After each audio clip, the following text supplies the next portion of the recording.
It is straight up 8 o'clock. Welcome to Hot Topics tonight. And we have our immediate past district director with us, Teresa Michelson, who is going to be our presenter. She's going to present information to us about the leadership journey. So Teresa, I'm going to turn it over to you because I know there's a lot of information to cover. Thank you so much for doing this for us tonight. Absolutely. It's my pleasure. And I'm really excited. Hello, everybody that's on the call. And this is also going out in an email to everyone. And I'd just like to welcome you, first of all, and let you know how important you are to our district, that as members and leaders, we need everybody to be a part of our village. And it does take a village, as you all know. Part of that is just being in a position where you show up for a meeting. That I was just sharing with the team a couple of days ago, or yesterday maybe, it feels like forever, that I have Zoom fatigue, something fierce. And so just to gather the energy, to be present and to be in a position where I'm going to show up for a meeting and then have some positive energy to contribute can be really challenging. And I just want you to know we recognize that, and we're so appreciative for each and every one of you. So I wanted to begin with that component first of all. The other component that I want to share with you is what our district procedures state for what a district leader chair and a district leader committee are to be responsible for. So as Betty mentioned, she's appointed me as the district leadership chair, and that person heads up any of the nominations that are coming in or any of the people that have been nominated to follow up with them. And then we have a committee that has been selected. So there are 8 people throughout our entire district that are 2 per division that represent each of those divisions. So we have a total of 8. That's one of the requirements by the governing documents. And if you want to look that up, you can go to policy 9.0 and you can find out all about all of this information. But I want to open with a quote. And I think that this is a really fantastic quote. And I'll read it here and then I'll tell you who it's from. Being a great leader is all about having a genuine willingness and a true commitment to lead others to achieve a common vision and goals through positive influence. No leader can ever achieve anything great or long-lasting all alone. I want to read that part again. No leader can ever achieve anything great or long-lasting all alone. Teamwork goes hand in hand with leadership. And leadership is all about people and for people. Leadership is all about people and for people. Does anyone have an idea who said that? Ike, do you have any idea who might have said that? How about Lincoln? Zig Ooh, Ziglar. Oh yeah, it's kind of like him. Yeah, he's responsible for leadership. Cliff, do you have an idea? It hasn't been named yet. These are good answers, though. About Maxwell? Yes. Sam guessed it, John Maxwell. He has leadership programs in every country throughout the world, which is pretty impressive, knowing the diversity of government and leadership in all kinds of different dynamics, whether it be democracy or otherwise. And the fact that he has programs throughout the world and that he's got teams of people working throughout the world really speaks to the value that he brings to the table. But I want to talk a little bit more about the value that Toastmasters brings to the table, because what we're seeing is a lot of partnerships amidst all of these entities of leadership. So you're going to see the partnership of Rotary. That's one of the alliances that Toastmasters has gotten into over the last couple of years. They've really formulated a lot more of that information over the course of the last year, and they've signed that alliance, and they're working hand in hand now, Rotary groups with Toastmasters and Toastmasters with Rotary groups. The purpose of all of this is to recognize the value of leadership that we bring to the table.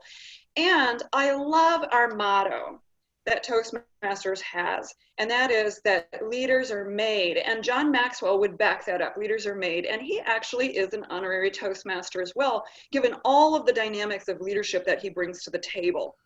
Now, you're probably wondering, well, what does that have to do with DLC? either the district leadership committee or the chair myself. It has a lot to do with it. Because I want to let you know that oftentimes when we get into leadership, we think we need to know everything there is to know about leadership. And Ike, as a past district director, you're on this call and you can back me on this. Did you know everything you ever needed to know in the trio positions? Right. And Betty, I can ask you this also as a district director. Do you know everything you need to know as a district director? Absolutely not. I'm learning something every day. And Carrie, how about you as a program quality director? Do you know everything there is to know already? Certainly not. Right. And that's my point, that you don't need to know every single thing that there is to know about getting into leadership. But this is what you do need to know. And this was going along with the quote that we heard. You have to have the willingness to ask and to seek those answers. Oftentimes you can state, well, gosh, I don't know the answer to that, but let me find out and get back to you. And that really is one of the most powerful statements that you can make. Communication really is key in any of these positions, whether you're going to go for a division director or a program quality director or district director or club growth. Whatever the case is, you don't have to have all of the answers. And I can assure you that Toastmasters International has an amazing, incredible resource team to help you at any point. Should you have a question yourself, you can always go to them, and I highly recommend it. In fact, I have the phone number memorized, and many of you will probably know that too if you get into leadership, the value that Toastmasters employees bring to you as a resource in any of these positions. Now, what positions are available? Well, as a district leadership chair, we're going to be seeking out these positions: division directors, of which we have 4. We're also going to be seeking out club growth directors, program quality directors, and district directors. You may or may not choose to nominate yourself. You may have someone that nominates you, having seen some of the qualities of leadership in you. And there is a competencies list of things that you acquire in those positions. I'm really excited to think, after having served as division director, club growth director, program quality director, and district director, when I look through this entire list of competencies and I read through the values and the categories and the things that I've learned: team management, integrity, tact, punctuality, honesty, tenaciousness, organization. These are the things that you're going to acquire. Now remember, again, if you were to look at this competencies list, it doesn't mean that you have to have them now. It just means that you'll be acquiring a majority of these, if not all of them, by the time you complete your term of whichever said position you're in. Are there any questions so far? I love the division director position. It was one of encouragement. It was one of helping to make sure that due dates were met. It was one of looking over your team and seeing how you can really bring them some resources that were beneficial. It was a way to make connections. A little different than the term of boots on the ground and area director, as we all know within the trio, but it is a really encouraging position. And that's what I really loved about division director, that you were able to be an encourager, that you had influence on your team, that you could gather them together, you could go through stats and see where you were at and set goals and really work to achieve that and to be of service to your team. There are a couple of things that will go out should you be interested in being in one of these positions. You will either have a nominating form which you can go ahead and fill out if you are looking to nominate somebody that you feel has the qualifications to be in a leadership position. Or you can complete the application if you yourself feel that you are qualified to be in any said position that you're applying for. The idea of getting into a leadership position is very contestable from some aspects. There are some people who will say, I don't really want to do the work. It's too much effort. I don't want to have to be responsible for all of those things. And I would caution you against only thinking of that leader position from that aspect. When I first got started in Toastmasters, I didn't really recognize the value of the leadership component, that leaders were made. I just thought, hey, I'm in it to learn how to give speeches and to talk more fluently and to be able to be effective in my speech and to know how to listen better. And to be in a place that I could offer feedback more effectively. After about 5 years, I thought I had learned everything that Toastmasters had to offer. I'm out. Mic drop, as they sometimes say. And then I started looking at how do I get my DTM? Because I had already achieved quite a few awards up to that point. And I started mapping out what it would take to get this DTM. And at the time, I didn't realize that you received this amazing, significant wooden plaque with your name on it, and that it was stitched into the actual metal portion, etched all with my name, that I had completed a DTM. So I set out to look at it and realized that there was very little I needed to achieve in order to acquire a DTM, but one of those items was service and leadership position. And I began with area director thinking, oh my gosh, how did I get involved in this? And at the time I was a Rotary president as well. And I thought, okay, I just need to do 2 club visits. I'll just meet the bare minimum. And then I started visiting these clubs and getting to know the people and really expanding my knowledge of what Toastmasters was, but seeing that others looked up to me in that position. And I remember looking around the room thinking, who do they think is leading? I don't feel qualified. And they're like, oh, you're the area director. And I just remember thinking it seemed so ridiculous. But as I've learned now, in the position that I am as immediate past district director, it was all part of the journey. It was being willing to toss my name in the hat. It was being willing to serve the other people who had served me and helped me to grow. It was being willing to give back. It was being willing to do the best job that I could with the knowledge that I had. And when I didn't know, say that and get back to them. It was being willing. And I can tell you that the value it brought me was significant. I recognized that my relationships personally changed for the better. I began to listen better. I began to respond better. And I began to appreciate the people around me even more. I did also learn that procrastination was a complete no-no. So that was my giant takeaway. And actually that was a great thing to learn as I continued in leadership. If I were to just buckle down and get it done, it was better for everybody. So I did change that about my original leadership position. Then I realized as I continued, just being willing to push the boundary a little bit more, the value I continued to get helped me to rise professionally. And now I have job position offers that I would never have imagined possible because of what these leadership positions have afforded me. I know Mark has received job positions that were even better because of his leadership that he's done within Toastmasters. Ike, I don't know if you can speak to that at all with the job positions that you've had and how Toastmasters has served you.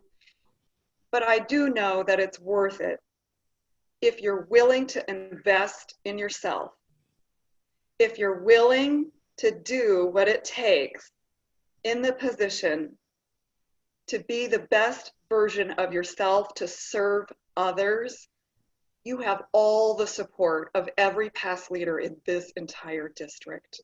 They would love to help you.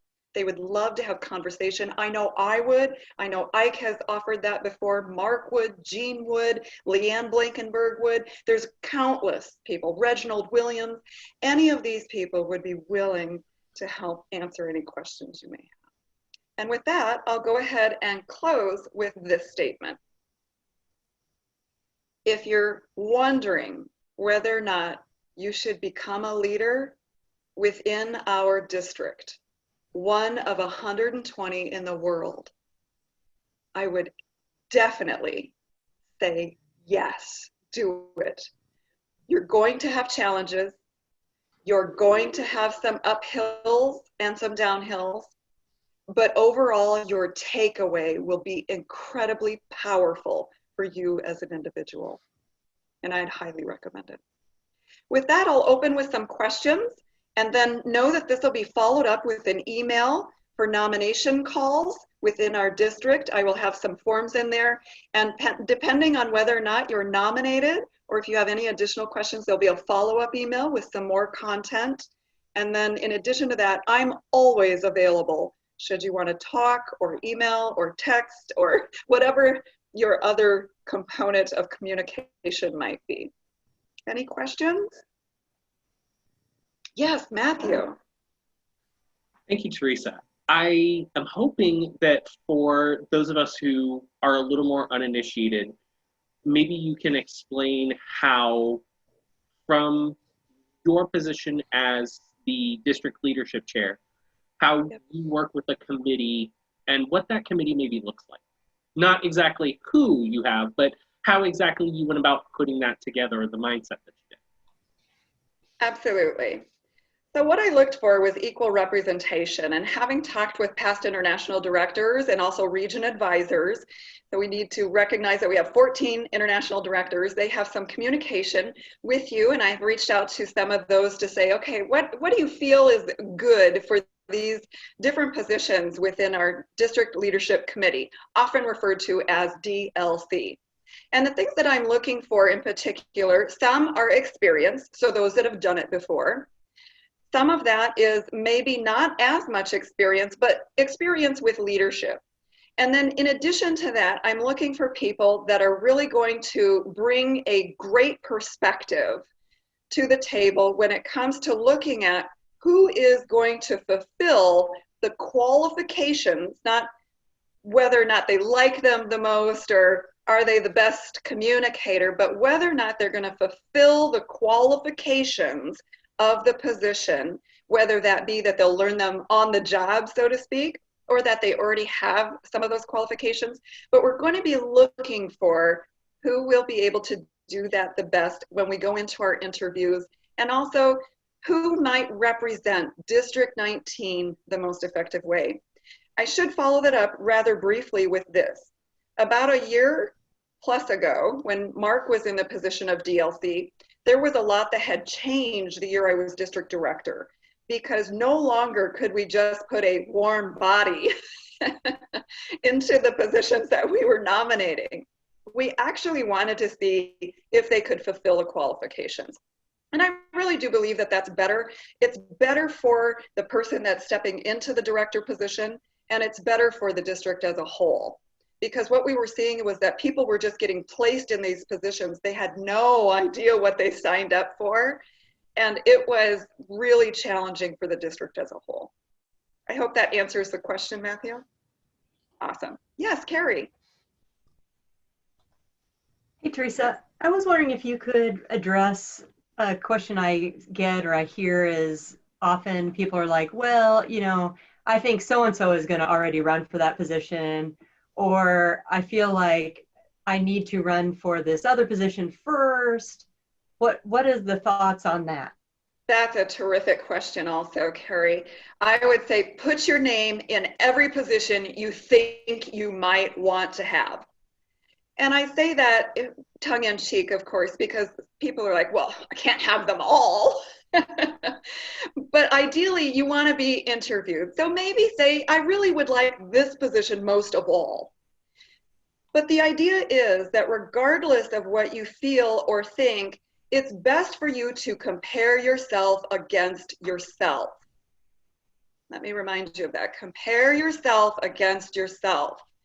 It's just like pathways. You're not competing with anybody else. You're not a better speaker, a lesser speaker. You're simply looking to grow. And that would be my question to them. Are you looking to grow as a leader or are you not? Because if you're looking to grow, then we've got opportunities. But if you're not looking to grow, that's good too. And we want to be respectful and honor that. Because I'm a firm believer that if you do not want to be in a leadership position, please do not accept the nomination. And I can see you kind of giggling and nodding. I mean that wholeheartedly, because we've had people that have been in the position that I would call yes people. Yes, I will do that. Yes, I will do that. And then there's no follow through. We've also had people in the position who were getting into the position and then didn't like the people and were like, no, I am not working with any of them people. And they do whatever they can to make chaos. So that's really a challenge for all of that kind of circumstance. And I would just say, have them compare themselves against themselves, and are they willing to grow? If so, we've got a position for them.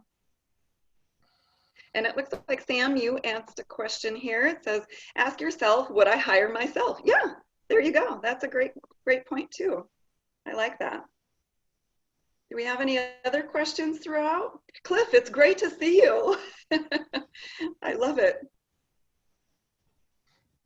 Teresa, you've mentioned the interview process several different times. What can you do? What can you share with us to help us understand the interview process? And if I were nominating myself for a position or nominating someone else, are there resources available to help them prepare for the interview process? Absolutely. That's a good question too, Betty. So there is a document, and I can go ahead and include this in the email. But this is available to all of you. You may or may not know about it. It's titled District Leader Candidate Showcase Potential Questions. And I would say if you were looking to be in any of these positions, this is a great list to go through for the questions. I think it helps you to really define more what you feel that you're going to bring to the table or how you would respond to these. It's kind of like table topics. You want to be able to have at least an idea or a thought that you would be able to maybe rabbit trail down or at least answer from your heart how you would respond to these. So let me give you a couple of examples.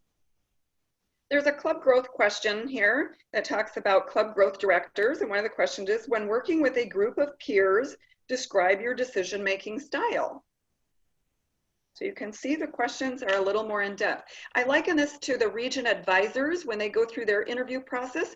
The international directors, there's a panel of people similar to our format here. We have a DLC, there's an ILC that goes through, and they interview all of the candidates for region advisor.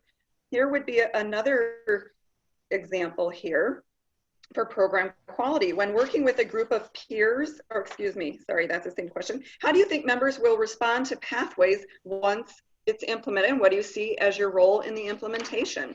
So you can see some of those questions have to do with pathways, and that's a little more in depth than some of those others. Or what procedures should be implemented when it comes to defining a strategic plan. So there are some questions about that. Or explain your understanding of the fiduciary responsibilities of a district leader and how your experience may relate. So those are the types of questions, and I don't want to read those and scare anybody away. We on the district leadership committee will not bite you. We will not make you feel bad or less than, I'm positive. We want to be encouraging you, and that really is what this is all about. You're going to learn on the job training. You're going to most likely have to work through circumstances and conflict and great ideas and goals being met. You're going to have all of these skill sets that will be useful to you, not only here in Toastmasters, but personally and professionally. Any other questions? Matthew, it's great to see you. Do you have a question? Right.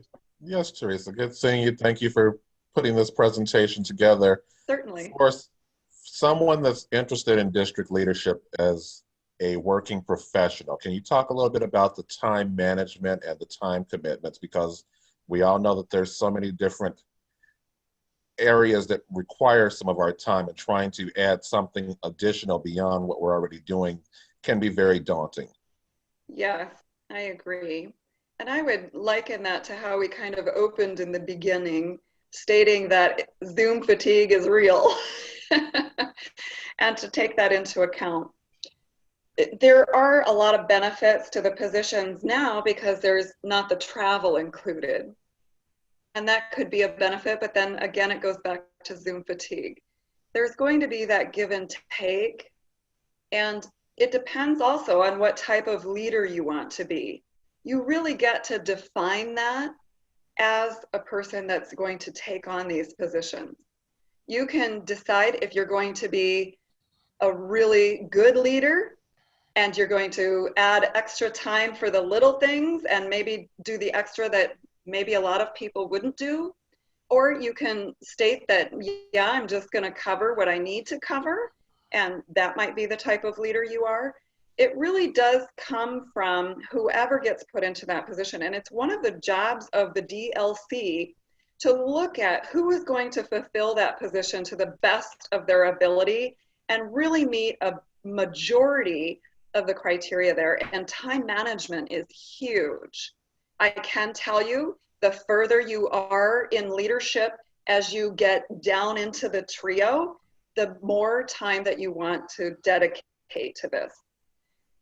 I don't know how a lot of people look at it. I am an anomaly. I think I'm just hardwired in a really weird way. I don't expect anyone to line themselves up with me. But I always thought as I got into this position, it was at least a part-time to a full-time position. But the good news is you don't have to do it all on Monday.